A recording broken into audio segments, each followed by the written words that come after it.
उत्तर प्रदेशातील प्रयागराजमध्ये सुरू झालेल्या महाकुंभ मेळा जगातील सर्वात मोठा आध्यात्मिक समागम म्हणून ओळखला जातो आहे। यंदा 52 कोटीहून अधिक श्रद्धाळूंनी त्रिवेणी संगमावर पवित्र स्नान केले आणि या ऐतिहासिक संधीचा भाग बनण्यासाठी जगभरातून येथे लोक आले आहेत। परिस्थिती कितीही कठीण असली तरी श्रद्धा आणि भक्तीमध्ये एक नवा जोश येथे पाहायला मिळत आहे। प्रशासन आणि सुरक्षा यंत्रणा हे त्यांचं कार्य अत्यंत दक्षतेने पार पाडत आहेत, तरीही गर्दी आणि प्रशासनाची आव्हाने वाढत आहेत। महाकुंभ मेळा जो एक ऐतिहासिक आणि आध्यात्मिक महोत्सव आहे। यंदा 52 कोटीहून अधिक श्रद्धाळू पवित्र त्रिवेणी संगमावर स्नानासाठी उपस्थित झालेत। याचे आयोजक जितके आध्यात्मिक आहेत तितकेच त्यांचे व्यवस्थापनही एक मोठे आव्हान आहे। स्थानिक प्रशासन, रेल्वे विभाग आणि सुरक्षा यंत्रणांनी यासाठी मोठ्या प्रमाणावर तयारी केली आहे। प्रयागराज आणि आसपासच्या भागात प्रशासनाने कडक सुरक्षा व्यवस्थापन लागू केलं आहे। तसेच यंत्रणांनी यात्रेकरूंच्या सुरक्षिततेसाठी ड्रोन तंत्रज्ञानाचा वापर केला आहे। सुरक्षिततेसाठी विविध उपाययोजना देखील राबविण्यात आल्या आहेत। सासाराम आणि वाराणसीत रेल्वे स्थानकांवर गर्दीने ताण वाढविला असून काही ठिकाणी ट्रेन लेट होण्याची तक्रारही होत आहे।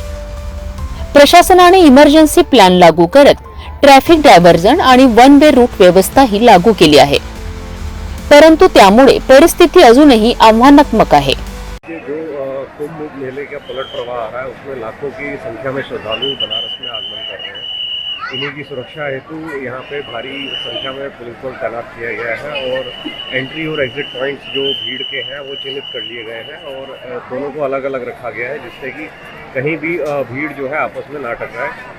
और जो घाट है इस पर पर्याप्त पुलिस बल लगाया गया है, एनडीआरएफ है, जल पुलिस है और ड्रोन से लगातार मॉनिटरिंग हो रही है भीड़ की। और जो मंदिर की तरफ श्रद्धालु जा रहे हैं उनका भी सुगम दर्शन हेतु बैरिकेडिंग लगाई गई है और सभी के दर्शन अच्छे से कराए जा रहे हैं। काही ठिकाणी तर तिकीट विकणे बंद करण्यात आलेत। हाँ जी, प्लेटफार्म टिकट मिले, फैमिली के चढ़ाने आए थे, मिल नहीं रहा टिकट, नहीं दे रहे। क्या कह रहे हैं? बोल रहे हैं बंद है, बल नहीं मिलेंगे। अब उसके बाद हम क्या गए, प्लेटफॉर्म टिकट लेना है आप? हाँ जी, सब मना करे, कह रहे नहीं, बंद है। क्या कह रहे बंद है।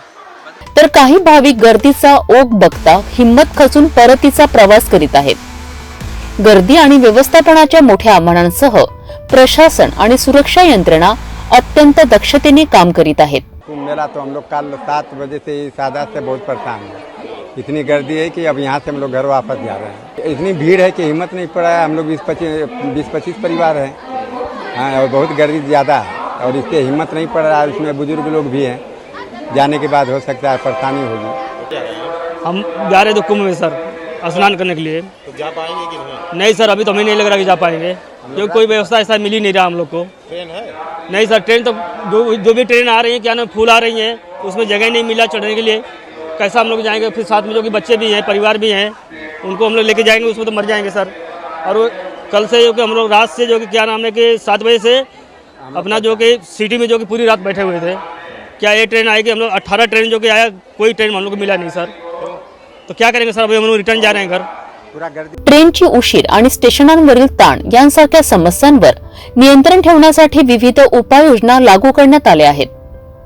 सासाराम, वाराणसी आणि प्रयागराजमध्ये सुरक्षा बळ तैनात करण्यात आले असून ड्रोनच्या सहाय्याने परिस्थितीवर लक्ष ठेवले जात आहे।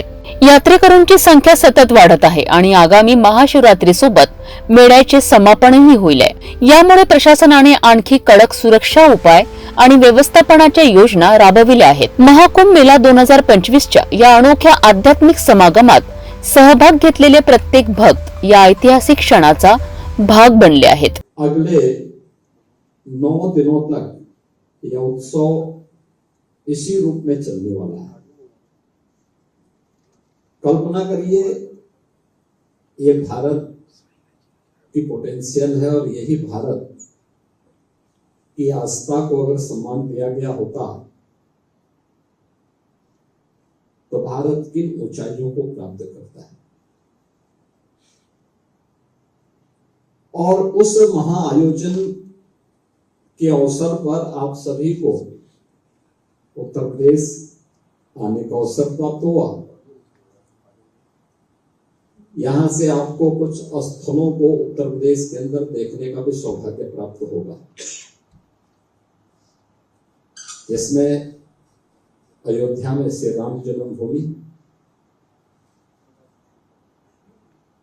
वहां पर भी काफी इस समय प्रेशर है।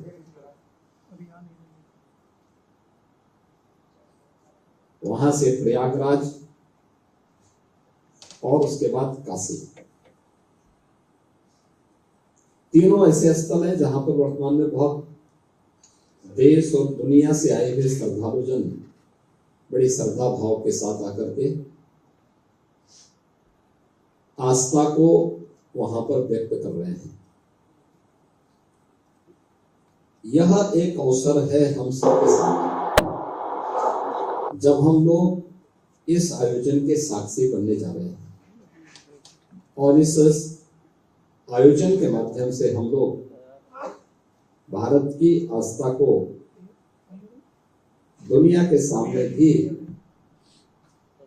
दिखा करके अपनी ताकत का एहसास भी करा रहे हैं। महाकुंभ मेळा 2025च्या समारंभाची ही एक छोटीशी झलक होती। 26 फेब्रुवारीला महाशिवरात्री सोबतच या ऐतिहासिक सोहळ्याचे समापन होणार आहेत। त्यासाठी श्रद्धालूंनी आणखी रेकॉर्ड तोड गर्दी करीत आहेत। प्रशासन, रेल्वे आणि पोलीस दलाच्या समन्वयाने या महाकुंभ मेळाव्याचे यशस्वी आयोजन करण्यात आले आहेत।